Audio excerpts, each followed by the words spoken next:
గౌరవనీయులైన ముఖ్యమంత్రి రేవంత్ రెడ్డి సార్ గారికి మరియు ఎమ్మెల్యే మధుసూదన్ రెడ్డి సార్ గారికి, ఇక్కడికి ఇచ్చేసిన పెద్దలందరికీ, నా తోటి విద్యార్థులకు నా హృదయపూర్వక నమస్కారాలు. ఈరోజు కొత్తకోట బాలికల ఉన్నత పాఠశాల చరిత్రలో ఒక చిరస్మరణీయమైన రోజు.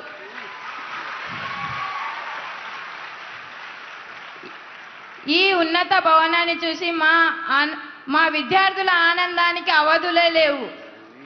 దీనికి ముఖ్య కారణమైన ఎమ్మెల్యే మధుసూదన్ రెడ్డి సార్ గారికి మరియు ముఖ్యమంత్రి రేవంత్ రెడ్డి సార్ గారికి ప్రత్యేకమైన ధన్యవాదాలు. ఒకప్పుడు మేము చెట్ల కింద కూర్చొని చదువుకోవాల్సిన పరిస్థితి ఉండేది. ఇరుకైన గదిలో సరైన వెలుతురు లేని, గాలి లేని తరగతి గదులలో చదువుకోవాల్సిన పరిస్థితి ఉండేది. మా కష్టాలను చూసి, మా భవిష్యత్తుపై ఉన్న ఆశలను గమనించి, మా ఇబ్బందులను అర్థం చేసుకొని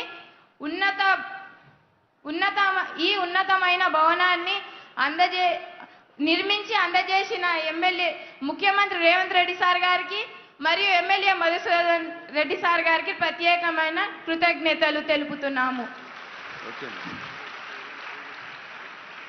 ఈరోజు మా పాఠశాల చరిత్రలో నిలుస్తుంది. ఎన్నో సంవత్సరాల నుంచి ఎదురు చూస్తున్న మా పాఠశాల కళ ఈరోజు నెరవేరుతుంది. దీనికి కారణమైన ముఖ్యమంత్రి రేవంత్ రెడ్డి సార్ గారికి మరియు ఎమ్మెల్యే మధుసూదన్ రెడ్డి సార్ గారికి కృతజ్ఞతలు తెలుపుతూ ఇంతతో నా చిన్ని ఉపన్యాసాన్ని ముగిస్తున్నాను. థ్యాంక్ యూ వెరీ మచ్ ఇందు. ఇప్పుడు Chiranjeevi angel.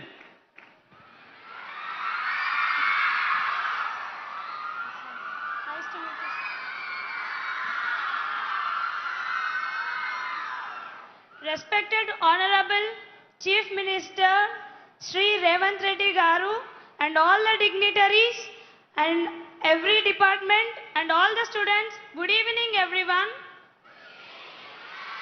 I am Angel, studying in Social Welfare Residential Junior College from Kothakota, Vanaparthi district. Firstly, I would like to thank you to our CM Revanth Reddy Garu for spending your valuable time with us, and thank you sir for giving facilities for us. You have provided many facilities for us sir, for our residential schools, increasing cosmetic charges and diet charges, common diet menu, and providing Phone Mitra cards. By providing Phone Mitra cards, we can communicate with our parents. It is really happy for us sir. And from my research, you came from a small village Kondareddipalli and you have studied in a government school, and with all your efforts, hard work and perseverance, today you became a chief minister of our state. We are very proud of you sir, and you are my inspiration sir. Definitely I'll also reach my goal, and I will thank you sir for giving this opportunity. It is really a great and honorable day in the history of our residential and government institutions. Thank you sir, thank you one and all. Jai Hind. Angel తన పేరు నిలుపుకుంది.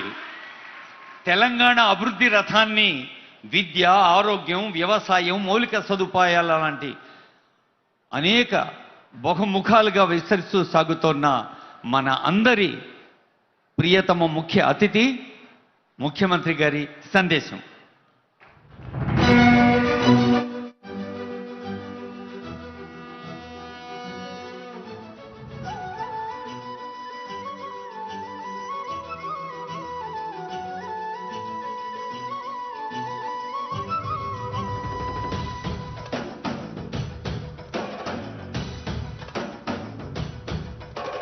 పాలమూరు జిల్లాల Kondareddipalli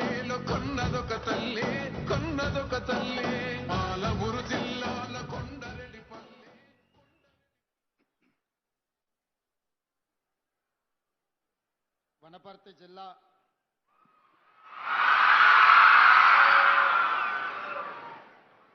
Kothakota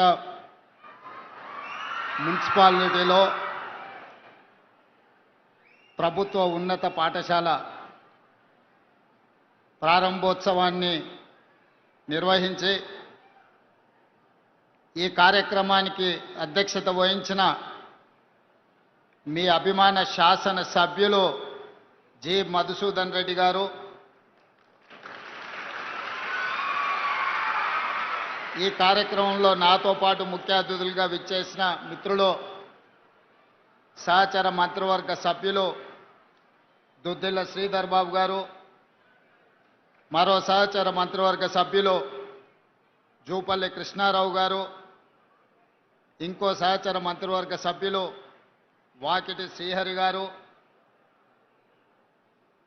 Telangana state government planning commission vice chairman పెద్దలు doctor Jillela Chinnareddy గారు, Nagar Kurnool parliament సభ్యులు మిత్రులు doctor Mallu Ravi గారు, వనపర్తి శాసన సభ్యులు మిత్రులు మేఘారెడ్డి గారు, మరో శాసనసభ్యులు నాగర్ కర్నూల్ డాక్టర్ రాజేష్ రెడ్డి గారు, షాద్నగర్ శాసనసభ్యులు ఈర్లపల్లి శంకర్ గారు, గద్వాల్ శాసనసభ్యులు బండ్ల కృష్ణమోహన్ రెడ్డి గారు, అదేవిధంగా తెలంగాణ స్పోర్ట్స్ చైర్మన్ మిత్రులు శివసేనారెడ్డి గారు, మరో కార్పొరేషన్ చైర్పర్సన్ సరిత తిరుపతయ్య గారు, మిత్రులు ఏఐసిసి కార్యదర్శి మాజీ శాసనసభ్యులు సంపత్ కుమార్ గారు, జిల్లా కలెక్టర్ గారు, జిల్లా ఎస్పీ గారు, వివిధ శాఖలకు సంబంధించిన అధికారులు, ముఖ్యంగా విద్యాశాఖకు సంబంధించిన అధికారులు, గర్ల్స్ హై స్కూల్ కొత్తకోట సిబ్బంది, కొత్తకోట మండలం నుంచి విచ్చేసిన వేలాది మంది విద్యార్థులకు మనస్ఫూర్తిగా అభినందనలు తెలియజేస్తున్నా, శుభాకాంక్షలు తెలియజేస్తున్నా. ఈనాడు చదువే మన జీవితంలో వెలుగులను నింపుతుంది, చదివే మన జీవితంలో మార్పును తెస్తుంది, చదివే మన భవిష్యత్తును నిర్ణయిస్తుంది, చదివే మన గ్రామంలో మన ప్రాంతంలో మన ఆత్మ గౌరవాన్ని నిలబెడుతుంది. ఈ చదువే మన తల్లిదండ్రుల కళ్ళల్లో ఆనందాన్ని నింపుతుంది. ఈనాడు ఆ ఆనందాన్ని నింపడానికి అవసరమైన ప్రభుత్వ పాఠశాలలో గత 10 సంవత్సరాల నిర్లక్ష్యం